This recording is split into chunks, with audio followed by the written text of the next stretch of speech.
અધ્યાપન પદ્ધતિ, પ્રવિધિ અને પ્રયુક્તિ આ ખૂબ અગત્યનો મુદ્દો છે. ટાટ એસ હોય કે ટાટ એચએસ હોય એના માટે આ પ્રશ્નો જોવા મળે જ આપણને. ટેટ 1 અને ટેટ 2 ની તૈયારી કરતા હોય તો એના માટે પણ આ વિડીયો ખૂબ અગત્યનો છે. શરૂઆત કરીએ આપણે પ્રશ્નોથી. પહેલો પ્રશ્ન કંઈ આવો છે, અધ્યાપન મનોવિજ્ઞાન આ ટાટ એચએસમાં પૂછાઈ ગયેલો છે 2023માં. જે મનોવિજ્ઞાનના સિદ્ધાંતોનો ઉપયોગ દ્વારા અધ્યયનની પ્રક્રિયાની સુધારણા માટે સિદ્ધાંતો અને નિયમો આપે છે. પર્યાવરણ શિક્ષણનો મુખ્ય હેતુ શું છે? તો અભિવ્યક્તિ આ પર્યાવરણ શિક્ષણનો મુખ્ય હેતુ છે.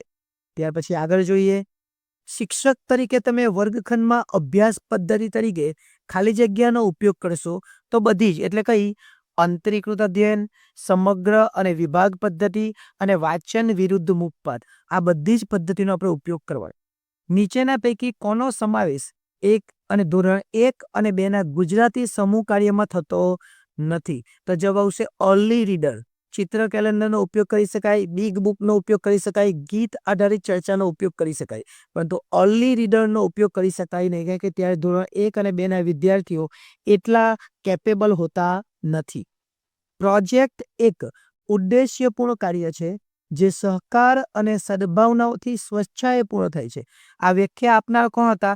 તો જવાબ આવશે રાયબર્ન.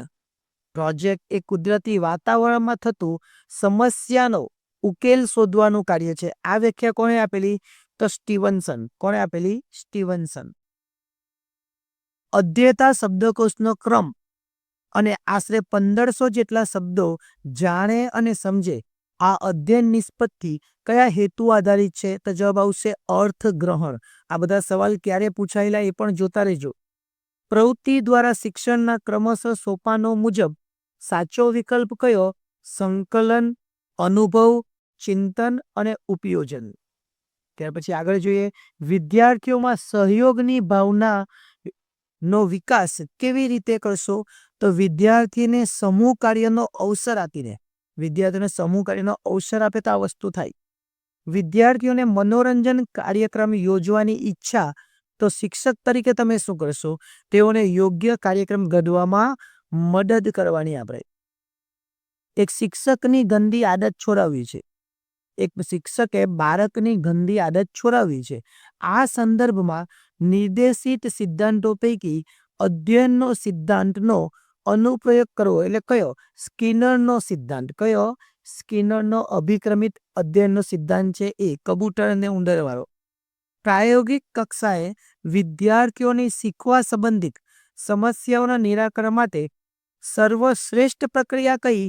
તો વિદ્યાર્થીઓની ક્ષમતાઓ તથા યોગ્ય રૂપ વિવિધ શિક્ષણ પ્રણાલીઓનો આપણે અમલ કરવો જોઈએ. શાળામાં કોઈ એક વિષયની પ્રશ્ન બેંક રચવાથી શું લાભ થાય? સારા, અજમાવેલા અને વૈવિધ્યપૂર્ણ પ્રશ્નો વડે સમતોલ પ્રશ્નપત્ર આપણે કાઢી શકીએ. મોટાભાગની શાળાઓમાં કોઈ પણ વિષયમાં પ્રોજેક્ટ લેવામાં આવતા નથી. શા માટે? નવાચાર, અજમાયશ અંગે શિક્ષકોની ઉદાસીનતા હોય તો આવું થાય. આ ટાટ એસમાં આપણને પૂછાયેલો 2014માં. સિમ્પોઝિયમ, સેમિનાર, વર્કશોપ જેવી પદ્ધતિઓના ઉપયોગ માટે તમે શું માનો છો? તો આપણા શિક્ષકો આવી પદ્ધતિના ઉપયોગ માટે હકારાત્મક નથી. શાળાના પ્રવાસમાં વિદ્યાર્થી નેતાને તમે કઈ જવાબદારી સોંપશો? તો વિવિધ કાર્યોમાં સહાયક બનવાની જવાબદારી. શાળાના આચાર્યશ્રી વિજ્ઞાન મંડળની પ્રવૃત્તિમાં આર્થિક સહાય કરવાની ના પાડે છે. તમે શું કરશો?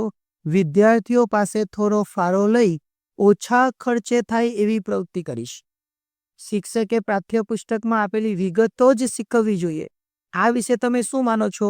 સંદર્ભ પુસ્તકો, સામાયિકો અને ઇન્ટરનેટ દ્વારા મેળવેલું વિશેષ જ્ઞાન પર આપણે એની અંદર ઉમેરી શકીએ.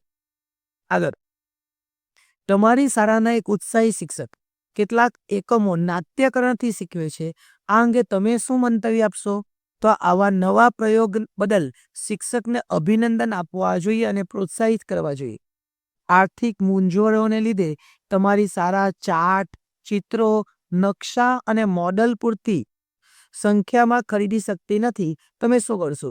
વિદ્યાર્થીઓના સહકારથી આ મોડેલ આપણે બનાવી શકીએ. આ બધા જ મોડેલ આપણે બનાવી શકીએ. પ્રોજેક્ટ પદ્ધતિનો ઉપયોગ કરવાની તમારી શાળાના આચાર્યશ્રી ના પાડે છે, તમે શું કરશો?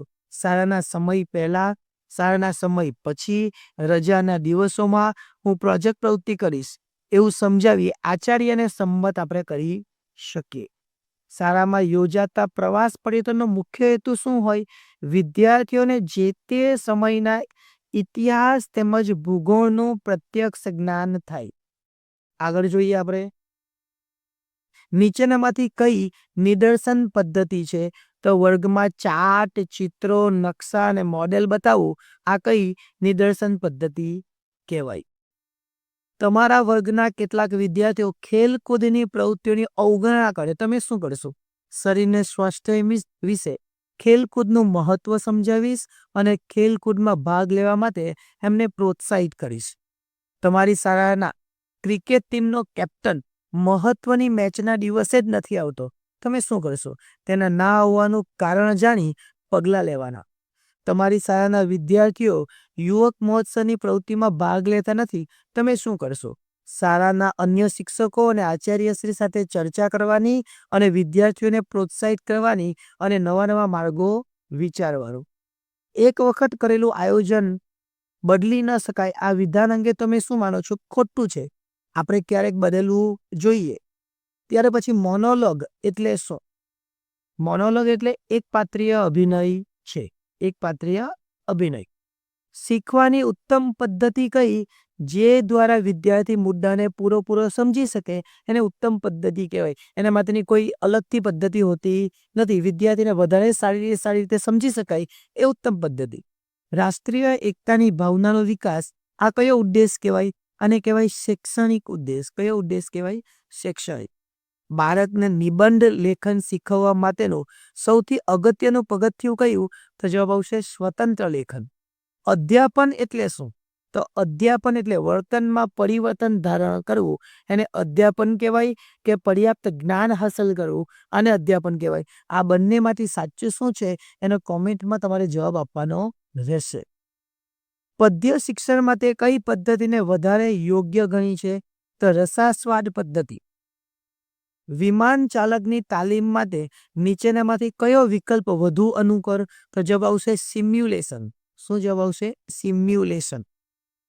ધોરણ 1ના વર્ગખંડમાં વાર્તા કહીને શિક્ષકે નીચેના પૈકી શું કરવું જોઈએ? વાર્તાનો બોધ બી કેવો જોઈએ, બોધપાઠ. ક્ષમતા કેન્દ્રીય શિક્ષણ સાથે નીચેના પૈકી કઈ બાબત સૌથી વધુ લાગુ પડે? અધ્યયન ક્ષેત્રો મુજબ ક્ષમતાઓ. શિક્ષક આવૃત્તિમાં ઘંટી ઉડરડીની વાર્તા એકમમાં મૂકવામાં આવી છે, તો ચોખ્ખાઈ કરે ભલાઈ. સારા સમય દરમિયાન રમતગમત અને ઇતર પ્રવૃત્તિ સામેલ કરવા નીચેનામાંથી કયું કારણ છે તે વિદ્યાર્થીના સંપૂર્ણ વિકાસ માટે જરૂરી છે? વિદ્યાર્થીઓ પાઠ્યપુસ્તકમાં અક્ષરરસ જવાબો લખે તેનો આગ્રહ રાખવો જોઈએ. એટલે શું? શિક્ષકે વિદ્યાર્થીઓ ટેવની ગોખણિયા જ્ઞાનના પરિણમશે. નીચેનામાંથી કયું વાક્ય ખરું છે? તો ભણતર વ્યક્તિના વર્તનમાં પરિવર્તન લાવે છે. ફક્ત એક જ. કેમ? ભણતર ઔપચારિક વાતાવરણ આ ખોટું છે, તટસ્થ છે, એ પણ ખોટું છે. ભણ્યા હોય એ ભૂલી શકાતું નથી, આ પણ ખોટું. ભણેલા ભૂલી જવાય છે. જો એક વિદ્યાર્થી સમૂહમાં રહેવું ના પસંદ કરતો જણાય અથવા તે અન્ય વિદ્યાર્થીઓ સાથે ન ભળતો હોય તો તે વિદ્યાર્થીને જૂથ પ્રવૃત્તિમાં ભાગ લેવા ફરજ પાડવી જોઈએ. ત્યાર પછીનો 42 નંબરનો પ્રશ્ન છે. વ્યવહારિક વ્યાકરણ શિક્ષણની કઈ પદ્ધતિ છે? તો ભાષા સંસર્ગ. કઈ પદ્ધતિ? ભાષા સંસર્ગ. વિદ્યાર્થીઓમાં સાહિત્ય વાંચનની ટેવ, વિદ્યાર્થીઓ વાંચે છે અહીંયા, વિકસે તે માટે શિક્ષકે કઈ પ્રવૃત્તિનો ઉપયોગ કરવો જોઈએ? પૂરક વાંચન. એટલે શું? તો એના ચોપડા સિવાયનું વાંચન પણ એને ટેવ વિકસાવવી જોઈએ. પ્રોજેક્ટ પદ્ધતિ કોની દેન છે? તો જવાબ આવશે જ્હોન ડ્યુઈ. જ્હોન ડ્યુએ આ પદ્ધતિ આપી હતી. પ્રોજેક્ટ પદ્ધતિના શિક્ષણના કયા સિદ્ધાંત પર રચાયેલી છે? તો જવાબ આવશે ક્રિયા શિક્ષણ અને અનુભવ શિક્ષણ. એટલે આપણો જવાબ આવશે એ અને બી બંને. જો એ ક્રિયા શિક્ષણ અને અનુભવ બંને થાય છે. શિક્ષકે વિદ્યાર્થીને આપેલ ગૃહ કાર્ય ક્યારે તપાસવું જોઈએ? રોજિંદા નિયમિતપણે એનું ચેક કરવું જોઈએ.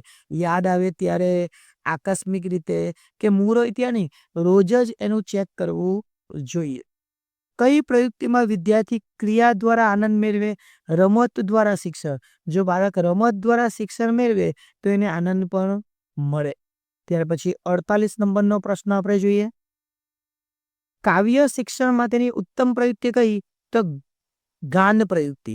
એટલે એને ગાઈને વિદ્યાર્થીઓને સમજાવવી જોઈએ, મજા બી આવે વિદ્યાર્થીઓને. નીચેનામાંથી કઈ પદ્ધતિ અથવા પ્રયુક્તિ છે?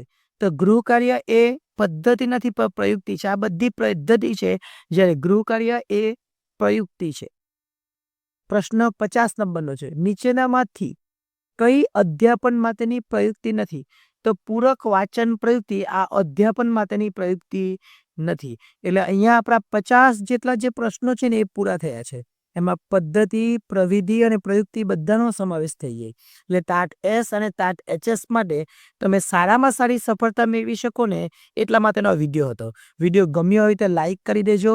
ચેનલને સબસ્ક્રાઈબ કરવાનું ભૂલતા નહીં. આભાર.